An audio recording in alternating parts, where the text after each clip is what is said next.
लगता है अब राजस्थान में सचिन पायलट खेमा बेचैन होने लगा है। बेचैनी का कारण बहुत स्पष्ट नजर आ रहा है क्योंकि चुनावी समय नजदीक आ रहा है, लेकिन उन्हें क्या करना है अभी तक यह नहीं पता है। यही कारण है कि पायलट खेमे के विधायक अब आला कमान से उस समझौते की बात करने लगे हैं कि समझौता सबके सामने आना चाहिए, सुलह का फार्मूला सामने आना चाहिए जो 29 मई की बैठक में बातचीत हुई थी वह सामने आनी चाहिए। दरअसल बेचैनी का कारण और भी है कि पहले 11 अप्रैल को अनशन कर लिया, हालांकि उसमें विधायक नहीं आए लेकिन उनके समर्थक आए। उसके बाद में 1 महीने इंतजार कर लिया, उसके बाद में 5 दिन की जनसंघर्ष पदयात्रा कर ली, उसमें अल्टीमेटम दे दिया। उस अल्टीमेटम के समाप्त होने के बाद अब 3 दिन और इंतजार कर लिया, यानी 1 महीने 18 दिन का इंतजार हो गया। लेकिन आला कमान है कि फैसला या सुलह का फार्मूला बताने को तैयार नहीं है। आला कमान यह बताने को तैयार नहीं है कि आखिरकार सचिन पायलट को वे देने वाले क्या हैं या कुछ नहीं देने वाले, खाली हाथ रखने वाले हैं। वहीं बेचैनी का एक कारण यह भी है कि हनुमान बेनीवाल जो आरएलपी के सुप्रीमो है, वे भी बीच बीच में कुछ ऐसे बयान दे देते हैं कि पायलट खेमे की बेचैनी और बढ़ जाती है। अब हनुमान बेनीवाल का कहना है कि सचिन पायलट गलत पार्टी में है और 2018 में जब सचिन पायलट का हमने मदद की थी, जब भाजपा के साथ हमारे भी 3 विधायक साथ खड़े थे, यानी कि हनुमान बेनीवाल कुछ इस तरह के बयान देते हैं कि पायलट खेमा और भड़के या उनकी बेचैनी बढ़े। लेकिन उधर ना तो अशोक गहलोत को कोई फर्क दिख रहा है, ना कांग्रेस आला कमान को फर्क दिख रहा है। जब पायलट का अल्टीमेटम 30 मई को समाप्त होने वाला था, उससे 1 दिन पहले दिल्ली में बैठक हुई, लेकिन बैठक का हिस्सा सचिन पायलट नहीं बनाए गए।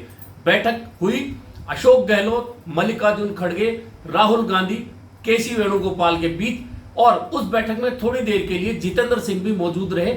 शशि थरूर भी उस दौरान खड़गे के घर आए, यानी कि करीबन 3.5 घंटे यह बैठक चली। और बैठक के बाद में करीब 3.5 घंटे के बाद में सचिन पायलट को मल्लिकार्जुन खड़गे के घर से बुलावा आया। सचिन पायलट गए, उसके बाद सिर्फ एक फोटो सेशन हुआ। ना अशोक गहलोत कुछ बोले, ना सचिन पायलट कुछ बोले, यानी कि उस दिन ऐसा लगा कि शायद कोई फार्मूले पर चर्चा हुई है और उस पर दोनों नेता राजी हुए हैं, जैसा कि मल्लिकार्जुन खड़गे के घर से निकलकर केसी वेणुगोपाल ने कहा था। लेकिन उस फैसले के और उस फोटो सेशन के अगले दिन ही सचिन पायलट और अशोक गहलोत सुबह तक चुप रहे, लेकिन दोपहर में अशोक गहलोत का पहला बयान आया कि जिम्मेदारी किसकी क्या होगी आलाकमान तय करेगा, और सचिन पायलट यदि कांग्रेस में है तो प्रचार क्यों नहीं करेंगे। बस इसके अगले दिन सचिन पायलट का नंबर था, उन्होंने कह दिया कि मैं अपनी तीनों मांगों पर कोई समझौता नहीं करूंगा। यानी वो जो बैठक थी और वो जो फोटो सेशन था वो सिर्फ दिखावा था, वो हवाई हुआ और कांग्रेस में कोई सुलह नहीं हुई। इस बीच इधर बेचैनी बढ़ी पायलट खेमे में, और पायलट खेमे के विधायक वेद प्रकाश सोलंकी ने आज कह दिया कि आला कमान को समझौते की बात सार्वजनिक करनी चाहिए कि आखिरकार क्या होना है। उन्होंने बहुत स्पष्ट कहा कि हम सचिन पायलट के साथ हैं, यानी उन्होंने ये नहीं कहा कि हम कांग्रेस के साथ हैं। हालांकि दूसरी बात में उन्होंने ये कहा कि हम कांग्रेस के भी साथ हैं, लेकिन उन्होंने इंपॉर्टेंट बात यह कही कि हम सचिन पायलट के साथ हैं और इशारा मिलेगा उस हिसाब से काम करेंगे। यानी वे किस इशारे की बात कर रहे हैं, असमंजस इसी बात का है और बेचैनी भी इसी बात की है कि ना तो उनके नेता इशारा कर रहे हैं, ना आला कमान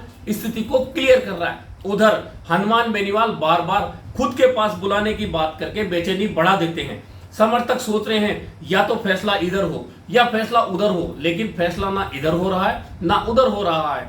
इस बीच अब वसुंधरा राजे को जैसे ही भाजपा में तवज्जो मिलने लगी है, तो वसुंधरा राजे खेमे के विधायक, पूर्व विधायक और नेताओं में प्रसन्नता दिख रही है। और ऐसी प्रसन्नता के बीच में अब 2 जुलाई को वसुंधरा राजे खेमे के नेताओं ने कोटा में एक शक्ति प्रदर्शन का कार्यक्रम रख दिया है। कहने को तो वह एक रैली रखी गई है, बड़ी सभा रखी गई है, और प्रहलाद गुंजल ने इस सभा का ऐलान किया है और वे अपने समर्थकों में अब बैठक लेने लगे हैं और कहा है कि 2 जुलाई को एक बड़ा कार्यक्रम कोटा में होगा, उसमें वसुंधरा राजे आएंगी। यानी कि वसुंधरा राजे को अजमेर की पीएम की सभा में जैसे ही तवज्जो मिली और उसके बाद में राजे खेमा प्रफुल्लित हो गया। इधर अशोक गहलोत खेमे को फिलहाल कोई फर्क नहीं पड़ रहा है। अशोक गहलोत स्पष्ट कह रहे हैं कि जब आला कमान पर बात छोड़ दी, सचिन पायलट यदि पार्टी में रहते हैं तो वे प्रचार क्यों नहीं करेंगे, लेकिन सचिन पायलट को क्या देना है, सचिन पायलट को क्या मिलना है, आला कमान के साथ उनकी क्या बात हुई, इस बारे में अशोक गहलोत चुप्पी साधे बैठे हैं। दूसरी ओर सचिन पायलट का अल्टीमेटम समाप्त हो चुका है। अल्टीमेटम समाप्त होने के बाद में उन्होंने अभी तक कोई ऐलान नहीं किया, लेकिन यह जरूर कहा है कि वे समझौता नहीं करेंगे अपनी 3 मांगों पर। यानी कि सचिन पायलट को अगर समझौता नहीं करना है तो फिर कांग्रेस में अशोक गहलोत पहले ही कह चुके हैं, उनकी तीनों मांगों को नकार चुके हैं। ऐसे में उन्हें वे सोचे कि अशोक गहलोत कोई कार्रवाई करेंगे उनकी तीनों मांगों पर, वह संभव नहीं लगता। और अगर अशोक गहलोत कार्रवाई नहीं करते हैं और दूसरी ओर सचिन पायलट कहते हैं कि समझौता नहीं करेंगे, तो संभव नहीं है कि दोनों एक साथ रहें, एक टेबल पर बैठे, एक मंच पर आए, एक पार्टी का प्रचार करें। और यही बेचैनी का कारण था कि वेद सोलंकी ने कहा कि सचिन पायलट के साथ हैं और वे इशारा करेंगे, उसके बाद हम आगे बढ़ेंगे। ऐसे में असमंजस हो सकता है कि तब तक रहे जब तक कि स्थितियां आला कमान की ओर से क्लियर नहीं हो। लेकिन फिलहाल आला कमान ने 29 मई को बैठक की अशोक गहलोत के साथ और अंत में 15 मिनट 20 मिनट के लिए सचिन पायलट को बुलाया जरूर, लेकिन सुलह का कोई फार्मूला बना नहीं है। यह बात मैं इसलिए कह रहा हूं कि यदि सुलह का फार्मूला बनता तो ना तो अशोक गहलोत ये कहते कि वे पार्टी में हैं तो प्रचार क्यों नहीं करेंगे, यानी कि उन्होंने इस बात पर भी क्वेश्चन मार्क लगाया।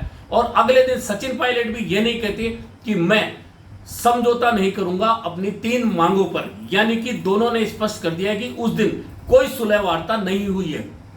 और जो भी बैठक अशोक गहलोत ने आलाकमान के साथ की उसमें उन्होंने अगले 6 महीने का खाका जरूर आलाकमान को बताया होगा कि किस तरह से वे सरकार रिपीट कराने का प्रयास कर रहे हैं।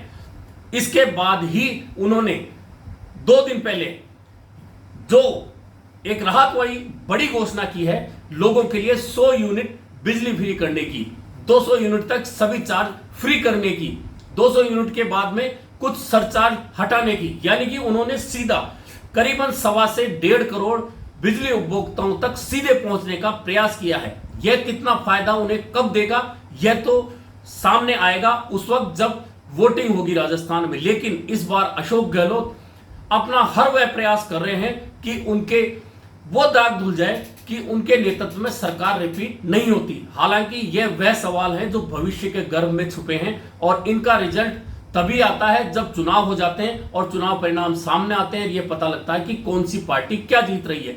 लेकिन इन सारे बातों में, इन सारे बयानों में, इन सारी कहानियों में, इन सारी राहत में सबसे ज्यादा बेचैनी सचिन पायलट खेमे की है और सचिन पायलट खेमे की बेचैनी छुपाई नहीं छुप रही है। देखते हैं, अब 11 जून आ रही है, ऐसे में 11 जून की बात फिर इसलिए कर रहा हूं क्योंकि सचिन पायलट का अनशन 11 अप्रैल को था, सचिन पायलट की जनसंघर्ष पदयात्रा 11 मई को थी और अब 11 जून दौसा में कार्यक्रम होगा राजेश पायलट जी को श्रद्धांजलि देने का। ऐसे में सभी को इंतजार है कि क्या वास्तव में कोई सुलह फार्मूला उससे पहले कांग्रेस आलाकमान देगा या फिर 11 जून को कोई ऐलान सचिन पायलट करेंगे।